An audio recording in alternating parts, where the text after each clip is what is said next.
In 2025, aliens occupy Earth and first enclose cities with 300-meter walls to limit human movement. Welcome to day 348 of our occupation. If there is no struggle, there is no progress. One day, truck driver Will bids farewell to his wife Katie and their children, Grace and Bram, and drives to work through the streets of Los Angeles, patrolled by soldiers in red helmets. Later, from his conversation with a colleague, it becomes clear that Will is planning an illegal trip beyond the wall. He reaches a smuggler who places him in a metal box and covers it with ice. That's when Will discovers he has a fellow passenger, to whom he reveals he's looking for his 12-year-old son left behind the wall. Soon, the vehicle enters through the gates. Then an explosion occurs, flipping the truck over. Dazed, Will crawls out only to be captured by the red helmets. That same morning, Katie goes to an underground dealer for forbidden insulin. By restricting medicine, the invaders weed out the weak, making it very hard to obtain. She presents a bottle of alcohol for trade, but finds the insulin spoiled. She has to fight her way out with a pistol, risking drone detection and death for all. But Katie can't afford to be robbed. Meanwhile, Will is imprisoned, unable to call his wife. Katie is indeed worried, as walking the streets at night is prohibited. Then her sister Maddie arrives with her son, who needs the insulin. Katie assures she will find the medication and asks to stay with the children. She goes to her husband's colleague, who lies about not knowing Will's whereabouts.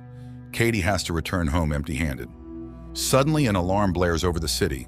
Katie hides under a military truck parked at the curb. A drone hovers above just as a prisoner is shoved into the vehicle. Just when Katie seems doomed, the truck starts moving and the drone flies away. The woman makes it home. In the morning, she visits her friend Broussard and reports Will's disappearance. It turns out he, like her husband, was with the FBI before the aliens arrived. He asks her to return home while he checks his remaining contacts, but Katie goes to the hospital, where she learns of the explosion at the city's entrance. Amidst the chaos, she sneaks into a storeroom and steals several vials of insulin. In prison, Will hears his cellmate's confessions, soon to be sent to work at a factory for the aliens. Then soldiers arrive, one shouting Will's real surname. He's recognized and taken to the Green Zone, where the world's leaders now reside. There, he's met by Snyder, a representative of the Los Angeles governor. Snyder knows Will's military and FBI background and his knack for catching dangerous criminals. Since the military and police vanished after the aliens' arrival, Will had to hide, but now Snyder needs his help, offering his family full protection in return. The Masters demand security, so Will lead a special unit, infiltrate the rebels, and capture their leader Geronimo. As the alien spacecraft is about to launch, Snyder takes Will to the balcony, hoping to persuade him to switch sides. If he refuses, his family will be sent to the factory. At night, the red helmets bring Will home, frightening his family, but he reassures them, explaining he was just in an accident. However, Katie realizes her husband is lying. Hearing he went to look for Charlie, she cries, but the news of Snyder's proposal enrages her. She would never become the wife of a traitor. In the morning, the family is woken up by the smell of bacon, and upon entering the kitchen, they find Snyder there. He has prepared breakfast and even brewed coffee, which is now impossible to find. As he eats, he lists all the benefits of their new status: security, a personal tutor for the children, good food, and work. Moreover, the aliens allow the couple to reopen their old bar. However, Will is only willing to agree in exchange for the return of his son, who is in another block. Snyder promises to consider this option. The next morning, Katie arrives at an unassuming house where members of the resistance, whom she informs that the occupiers have hired her husband to find them, await her. The following morning, Will goes to work, quickly realizing that Snyder deceived him. Instead of becoming the commander of a special unit, he is subordinated to Phyllis, who assigns him to find the guy who planted an explosive device at the city entrance. He is partnered with Bo, an old policeman. Meanwhile, Katie arrives at her bar and finds her lost son's belongings. Broussard interrupts her cleaning, wanting to know what the police have found out about the explosion at the customs. But Will has just started his job and has no information yet. Meanwhile, Will and Bo approach the house where the girlfriend of the wanted criminal lives, and by deception, they force him to run out the back door. The agent catches up with him when suddenly a drone appears. Will fearlessly looks directly into the lens, and it instantly disappears. The police bring the detainee to the station, where Will's arrested colleague is found. The man begs Phyllis to release him as his informant, but she refuses. Then Will goes to his trailer, but his family is no longer there because the woman and child are entering his house at that moment. After hiding the mother and son upstairs, Katie drives to Broussard as the couple needs new documents, but he refuses to help as the resistance cannot take risks. Katie leaves. At home, she confronts Will, who, learning that his friend's family is with him, takes them to a man who makes fake documents. On their way, they are stopped by the Red Helmets. However, after checking the pass, they let him go with apologies, leaving Katie in a state of shock. They safely arrive at the Masters, and while he makes the documents, Will tells Katie that he caught the guy who planted the bomb. And once he finds Geronimo, they will be able to bring Charlie back. Later, Will takes the woman and child to a camp where displaced people live. Katie meets with the resistance leader. Alexander calms her down as the caught boy belongs to another group, but he promises to warn them. At the station, Will discovers that a group of prisoners is being prepared for shipment to the factory. Phyllis asks him to resign himself. During the arrival, the city's entire defense was destroyed in 8 hours. What can a bunch of rebels do? At night, Katie comforts her distraught husband when he is informed that the suspect has divulged the location of his accomplice's hideout. He leaves, and Katie rushes to the phone to warn Broussard. Meanwhile, the prisoners are brought to the location, forced to strip, disinfected, and then redressed. At the same time, the Red Helmets arrive at the location named by the detainee and find only the bodies of rebels. Will realizes that there is a spy among the police. The next morning, a man with a card enters an inconspicuous house on the outskirts of Los Angeles.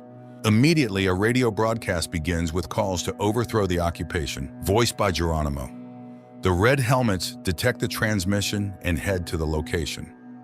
At the same time, Bram duplicates the broadcast recording and hides the cassettes under the bed, but the military, storming into the house, find no one there. That same day, Katie participates in a resistance armed attack on a food truck for the first time. During the operation, one of their comrades, Kim, is fatally wounded. Katie tries to help him, but Broussard finishes the boy off, shocking Katie. Then, drones arrive and start shooting random passers-by. However, Broussard calculates the authorities' response time to the incident. After the operation, Katie rushes home and barely manages to wash off the blood traces. She is so shaken that she doesn't want to explain anything and locks herself in her room. That day at school, Bram gives a cassette to his teacher, who notices a change in the pattern of the alien ship's takeoffs. He saw a very large object circling Earth in the sky and now intends to make a more powerful telescope.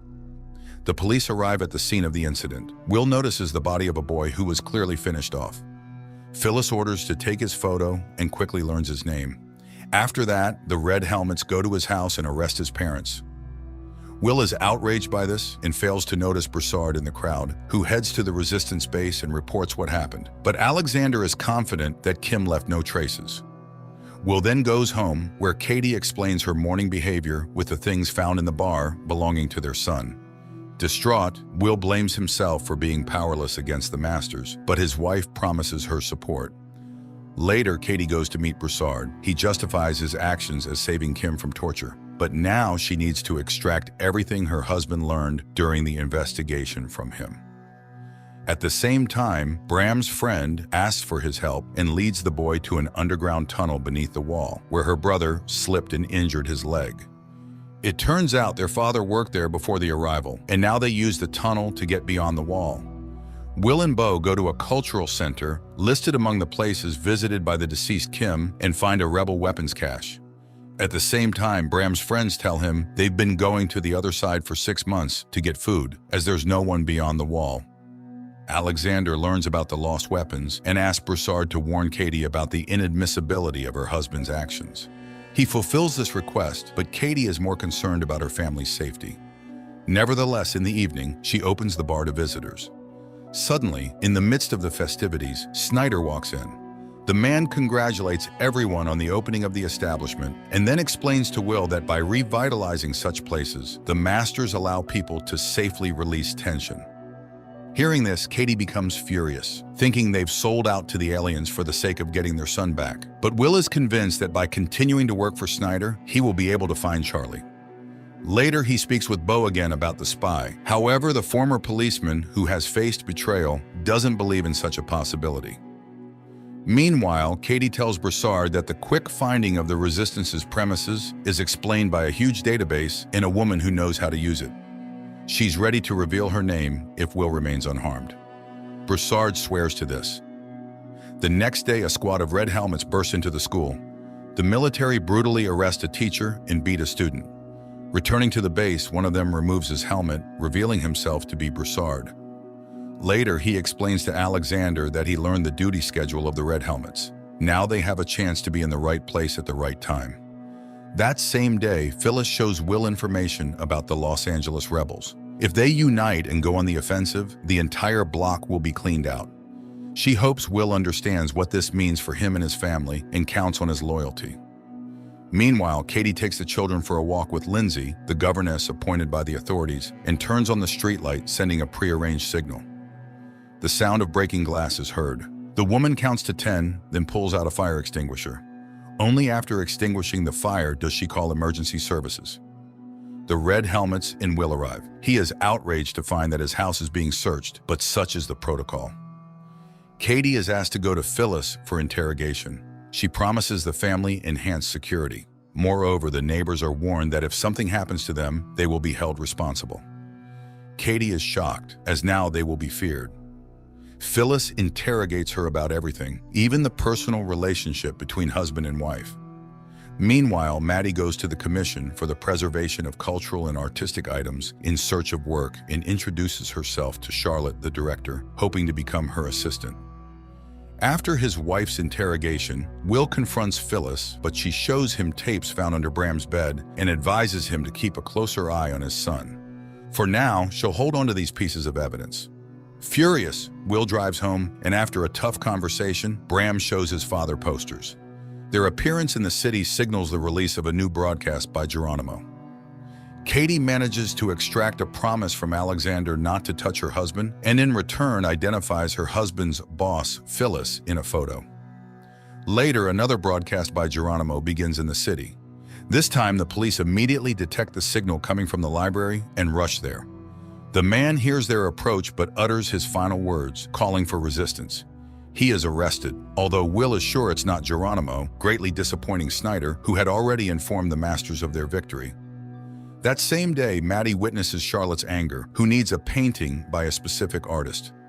Maddie reports she knows who had collections in the city, as she worked as an art historian. Meanwhile, the arrested man confesses during interrogation that he found the text for the broadcast in a pipe. The police go to the site and verify that the indicated pipe leads to the green zone. Charlotte's workers find art items in the house Maddie mentioned.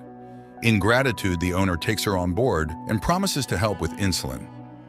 That same day, Phyllis informs Will that as a sign of trust, she destroyed the tapes. The man goes home where Bram admits he listened to Geronimo because he was the only one who instilled hope in people. Katie arrives at the bar earlier than usual and finds Phyllis in the hall, who wants to talk to her alone. Phyllis talks about her husband and draws parallels with Will, who loves his wife so much that he doesn't see who she really is. She shows surveillance photos from the truck attack site and warns Katie that she's gotten involved with the wrong people. If Katie wants to survive, she will now work for her. After the conversation, Phyllis returns home where her paralyzed husband lies. She greets him, but upon entering the living room, she finds Broussard there. Phyllis immediately understands why he came and asks him to kill her husband too. Broussard shoots. The next day, Bo and Will go to the crime scene and find the word Geronimo written on the wall. Snyder is furious because Phyllis was very close to the masters and demands the criminal be found. A message comes in about the capture of one of the Geronimo group.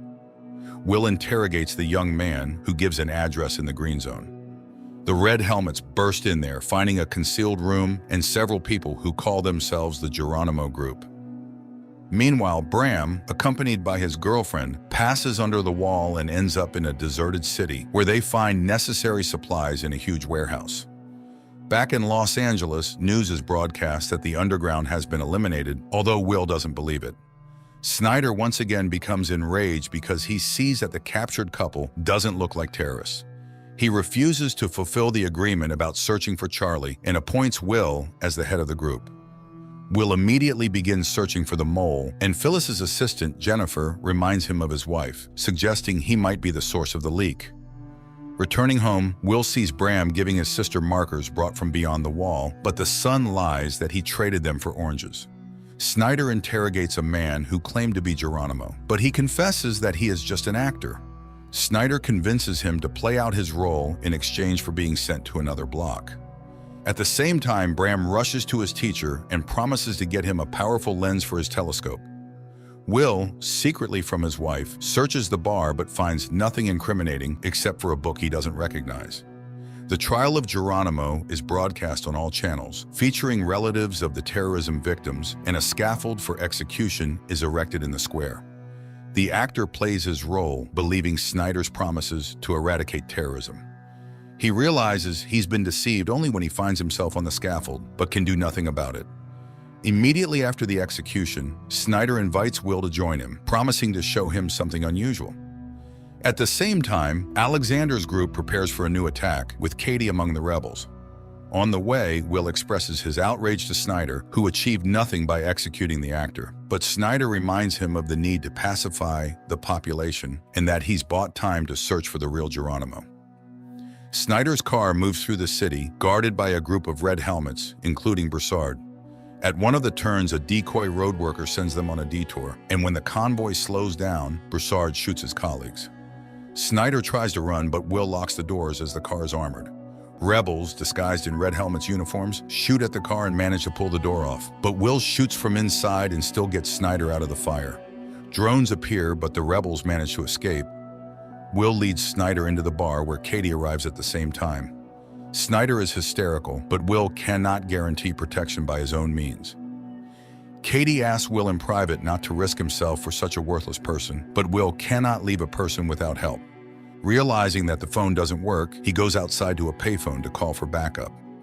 Meanwhile, Alexander, learning about Will's role in saving Snyder, is furious. But then Katie communicates via radio that the traitor is in the bar. She returns to Snyder and keeps the conversation going to lower his guard. He boasts about being a professor of economics, which earned him a high position. He mentions there are 7 more colonies, but he doesn't know what happens beyond them. Will returns, announcing that he has managed to call for reinforcement and it's on its way. Katie bandages Will's wound, and he confesses that Geronimo is a collective image, not one person. Katie asks not to interfere with Snyder's killing, but Will reminds her that another will take his place. Then, Snyder reveals that his people have found their son, and he is currently negotiating Charlie's return. Suddenly, there's a knock on the door. They hide Snyder in the bathroom. Broussard enters in a red helmet's uniform and searches the place. Katie leads him to the basement, asking to ensure Will's safety, but he can't guarantee anything as her husband is always diving into the fray. Broussard eventually leaves, but Will is sure he is a member of the resistance and will return with backup. They barricade the doors with Snyder, who again mentions Charlie, infuriating Katie as she's tired of his blackmail. Meanwhile, the rebels try to break into the bar, but fail. A frightened Snyder tells Will that the Masters have tested virtually every person, thus filtering out those they don't need, but he has never seen the aliens himself. As the rebels continue to press, Will orders Katie to hide, readying himself to defend Snyder. Then a smoke grenade is thrown in, and the militants storm in. Will opens fire. When one of the rebels finds Will, Katie shoots him, but Broussard aims at her, and her husband forces her to drop the weapon. The rebel herds them into the basement and leaves. However, Will finds a machine gun and chases after him, but by the time he gets upstairs, everyone is gone. Then, the real red helmets arrive and pull Snyder from the closet where Will had hidden him. In the evening, Will tries to reassure Katie, explaining that Snyder's tribunal was just a farce. There is no people's hero, and those who attacked them have no relation to Geronimo.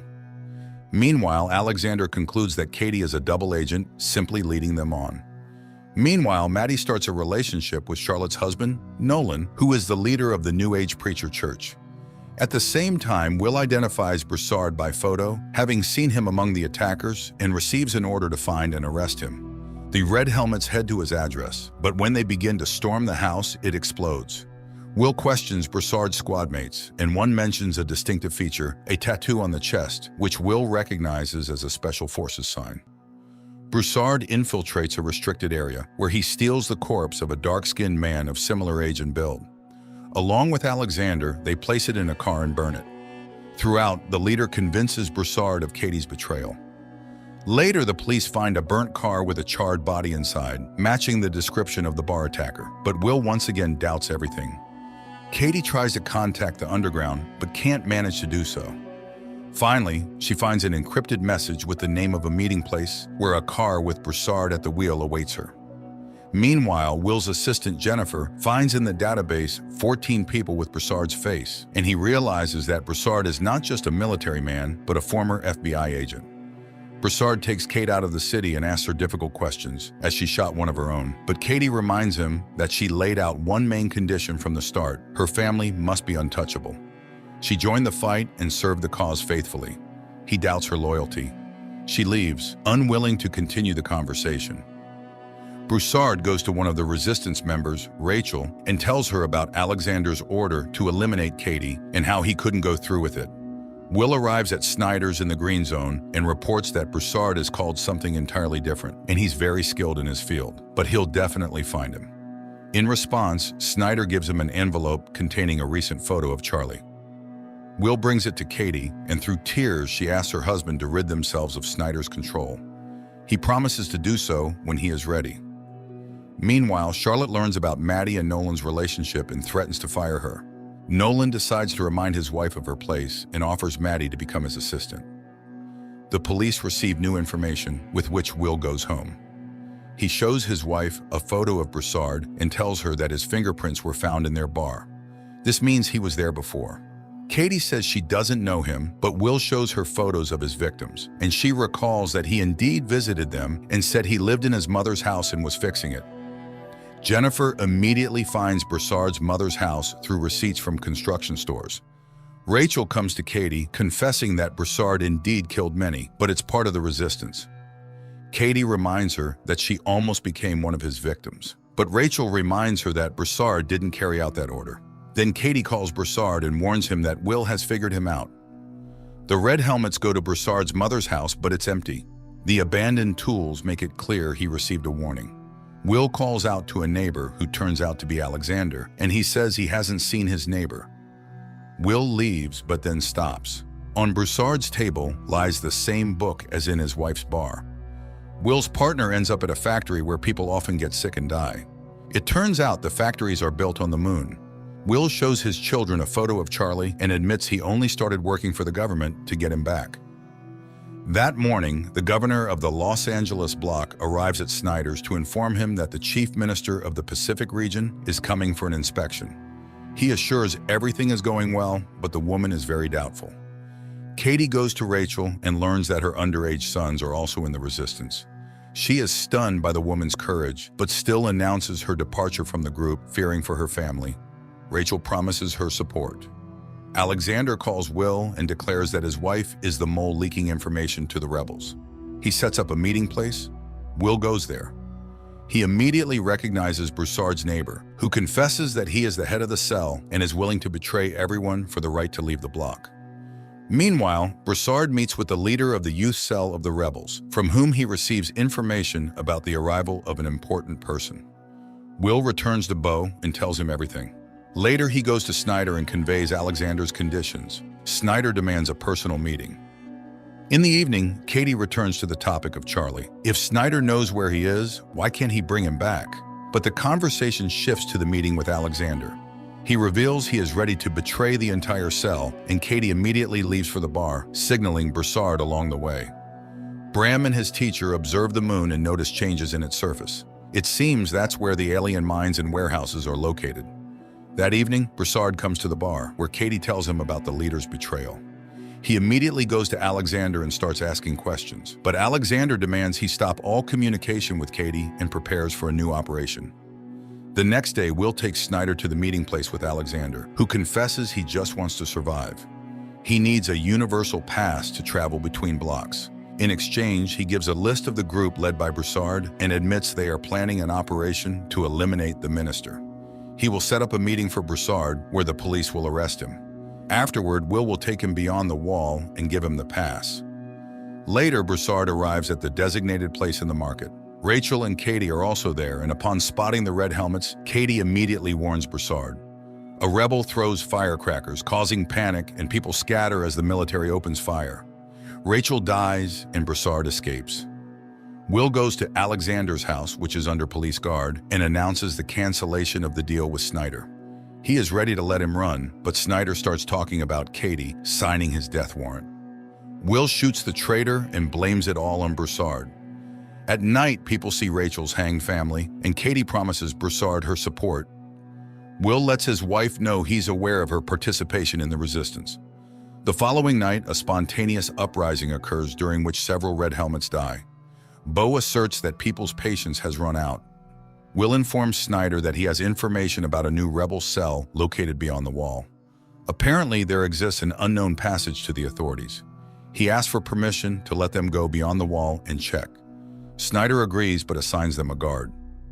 Meanwhile, Broussard and Katie go to the leader of the youth cell, who proposed a joint attack on the minister.